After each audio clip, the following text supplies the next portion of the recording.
Kalau dalam bahasa kalian, kalau tidak tahu diri, mendingan jangan suka kritik.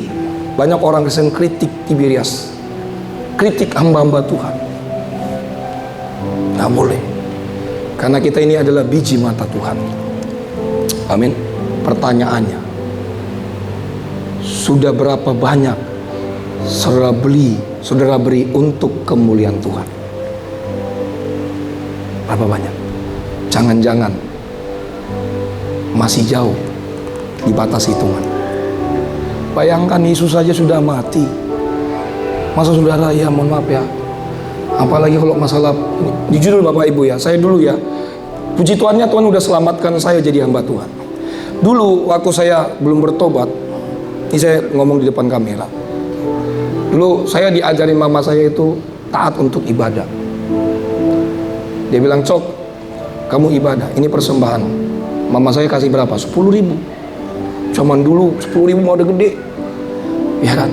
Nyampe di gereja, ini dulu ya, nyampe di gereja, pas kebetulan depan gereja itu, ini gereja saya dulu yang lama, ya kan? Belum masuk gereja, nongkrong dulu di warung, merokok dulu, ya kan?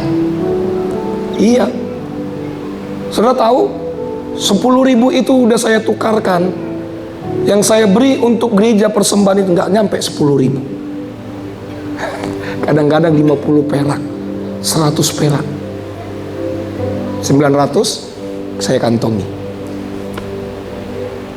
Pulang gereja, mama nanya, gimana tadi khotbahnya? Bagus, bagus Bang. Gimana tadi udah ngasih persembahan 10.000 itu? Sudah Mak.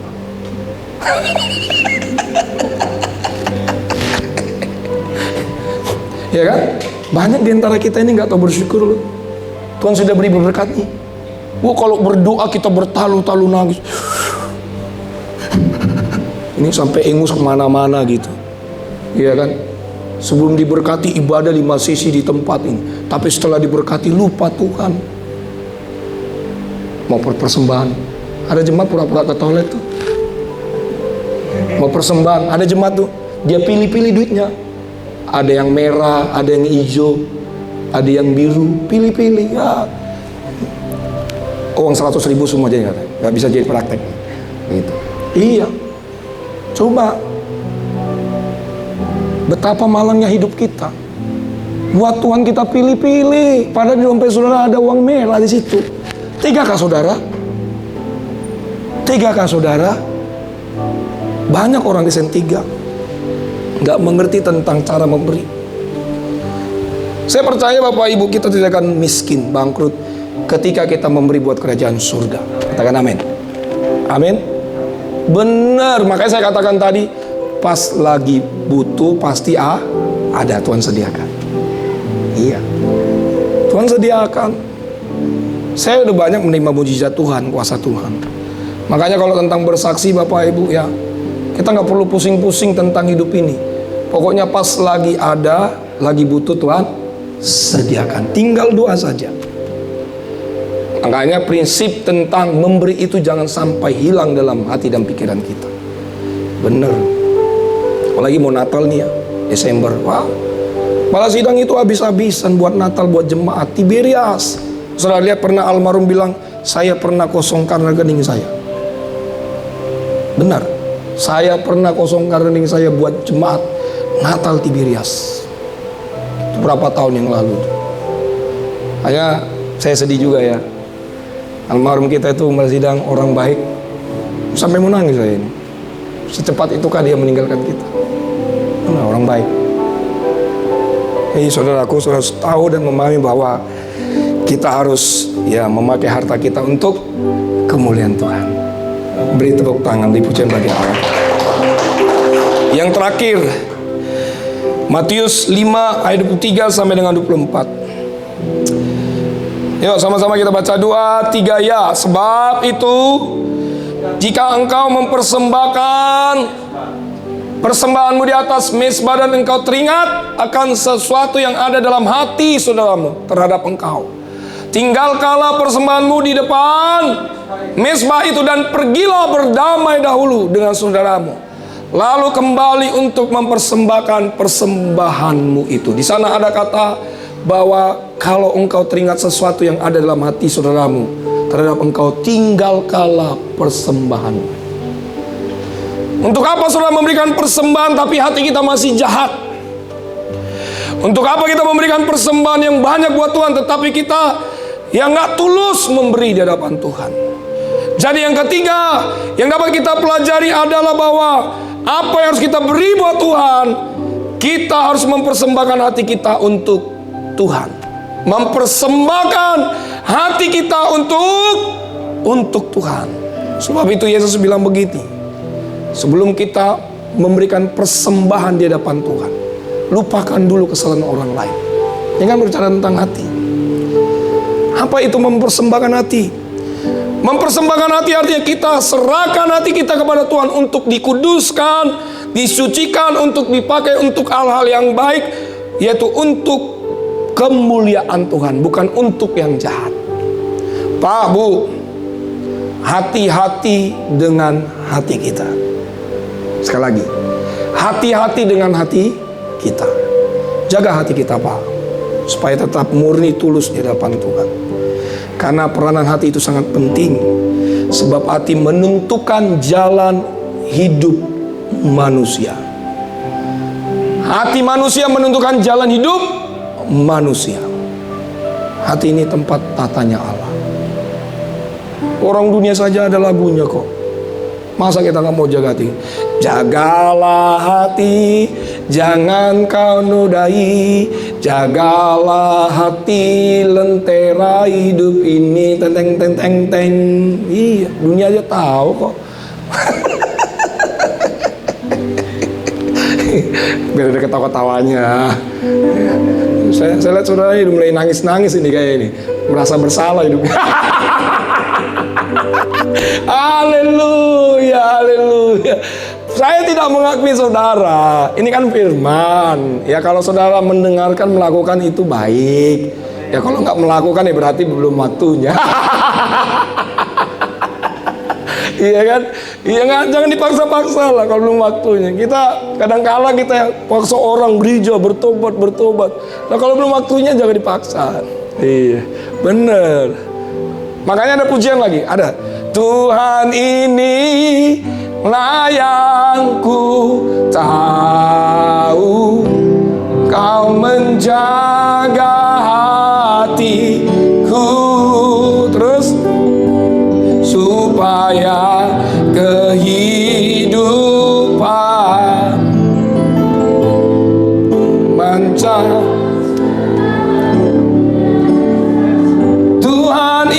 Tuhan ini layak ku mau, kau menjaga hatiku supaya kehidupan memancar senantiasa. Banyak orang tidak berhasil dalam hidup ini. Banyak orang tidak berhasil dalam keluarga, pekerjaan, bisnis, studi. Bukan karena dia bodoh, akan tetapi karena tidak bisa menjaga hati. Amin. Jaga hati kita, Pak. Jangan dikit-dikit baperan. Anak-anak muda ini, waduh, baperan mulu kerjaan.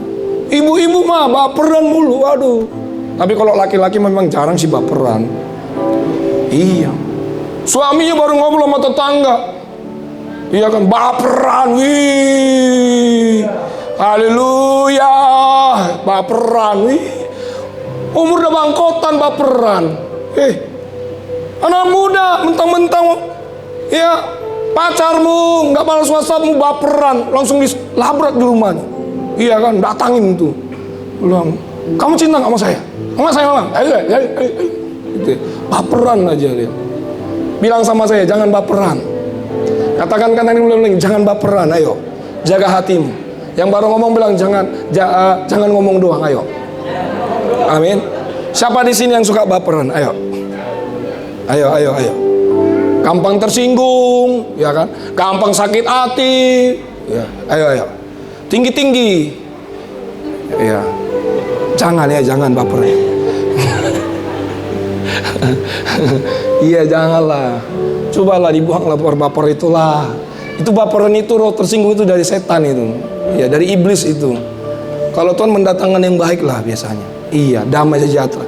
Anak-anak muda kalau mulai baperan, ya, ingat khotbah pendeta Samuel Panjaitan, biar supaya saudara berbalik. Bukannya malah ingat Yesus ya kan? Pak pendeta apa ini katanya khotbah ini? Enggak dong, ingat Yesus dong. Iya. Saudara kalau udah mulai baperan, ingat Yesus lah. Jangan baperan. Amin. Ya jangan baperan. Makanya hati kita harus dipenuhi firman Tuhan. Jaga hati kita. Udah mulai bengkok, ya nggak lurus.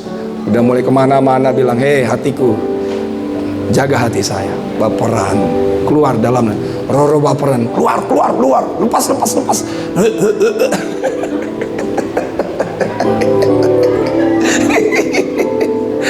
Tapi bisa loh kita pelepasan sendiri loh, benar, doain aja dalam nama Yesus. Roh baperan, hati saya jaga, benar, jangan baperan lah. Jadi tersinggung, mentang-mentang gak ditraktirin makan, lupa, mentang-mentang bisnisnya dibatalin, baperan aja. Sampai kita bilang doain, awas kau nanti ya ketemu sama saya tak satil.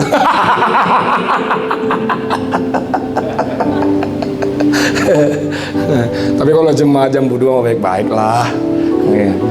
Jarang, nggak pernah. Wajahnya orang, kalau orang baperan itu Bapak Ibu, itu biasanya wajahnya itu kayak apa ya, keriput gitulah. Bener, orang yang suka baperan tuh keriputnya. Kalau saya kan nggak keriput ya, awet muda, amin. Saudara kayak nggak percaya gitu, saya ganteng gitu loh. Bener loh, ganteng nih ini.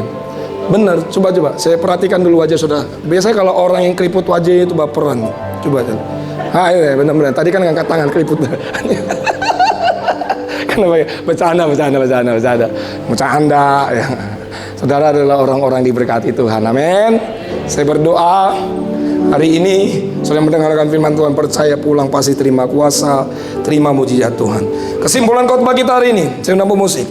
Ada 3 hal yang dapat kita pelajari. Apa yang harus kita beri buat Tuhan? Yang pertama, mempersembahkan tubuh kita untuk Tuhan. Yang kedua, mempersembahkan harta kita untuk Tuhan. Yang ketiga, mempersembahkan hati kita untuk Tuhan. Kalau